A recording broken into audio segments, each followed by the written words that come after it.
Chocolate দিয়ে বানানো যে কোনো খাবারই বাচ্চাদের পছন্দ, তাই আজকে ক্রসেন্ট তৈরি করে দেখাবো।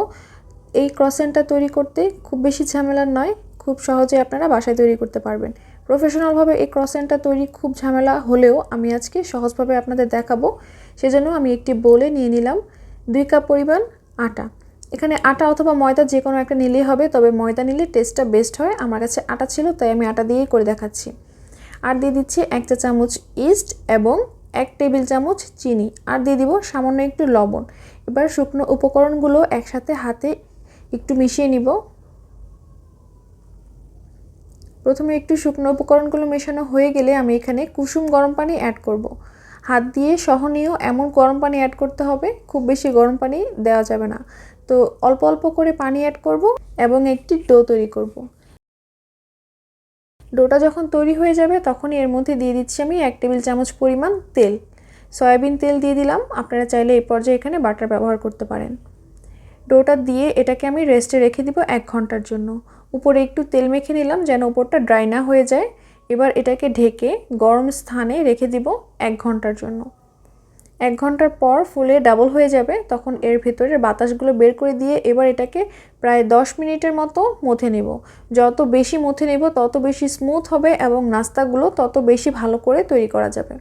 আমি এই ডো দিয়ে অন্য ঝাল নাস্তাও তৈরি করেছিলাম, আবার এই ডো দিয়েই আবার ক্রসেন্টও তৈরি করেছি। মানে এই একটা ডো দিয়ে আপনারা চাইলে বিভিন্ন রকম নাস্তা তৈরি করতে পারবেন খুব সহজেই। এবার আমি ডোটাকে 4 ভাগ করে নিয়েছি। 4 ভাগ থেকে 1 ভাগ নিয়ে একটি রুটি বেলে নিলাম। রুটি বেলে নিয়ে এর মধ্যে আমি কেটে নিচ্ছি। আমি এটাকে 8 ভাগ করে নিলাম। এবার প্রতিটা ভাগে একটি করে চকলেটের কিউব দিয়ে দিলাম এবং এটাকে পেঁচিয়ে নিলাম। আপনারা ভিডিওটা দেখলেই বুঝতে পারবেন আমি কিভাবে করেছি।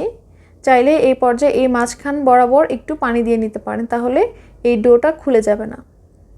আচ্ছা, এই নাস্তাটা চাইলে কিন্তু আপনারা ভেজেও তৈরি করতে পারেন, তবে আমি খুব সহজে চুলায় বেক করে দেখাবো। ব্যাস, তৈরি হয়ে গেছে দারুণ মজাদার চকলেট ক্রসেন্ট।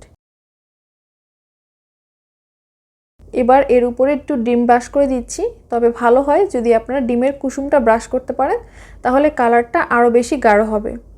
এবার উপরে তিল ছিটিয়ে দিলাম। তিল ছিটিয়ে দিয়ে এটাকে আমি চুলায় বসিয়ে দিব। চুলায় প্রথমে একটি হাঁড়ি গরম করে নিয়েছিলাম হাই হিটে। এবার চুলার আঁচটা কমিয়ে আমি এই প্লেটটা দিয়ে দিলাম এবং ঢেকে 20 মিনিট এটাকে বেক করব। 20 মিনিট পর দেখুন সুন্দর হয়ে গেছে এবং খুব সুন্দর একটা কালার তৈরি হয়েছে। এটা আপনারা ওভেনে করতে চাইলে 180 ডিগ্রি সেলসিয়াস তাপমাত্রায় 15 মিনিট বেক করে নিলেই হবে।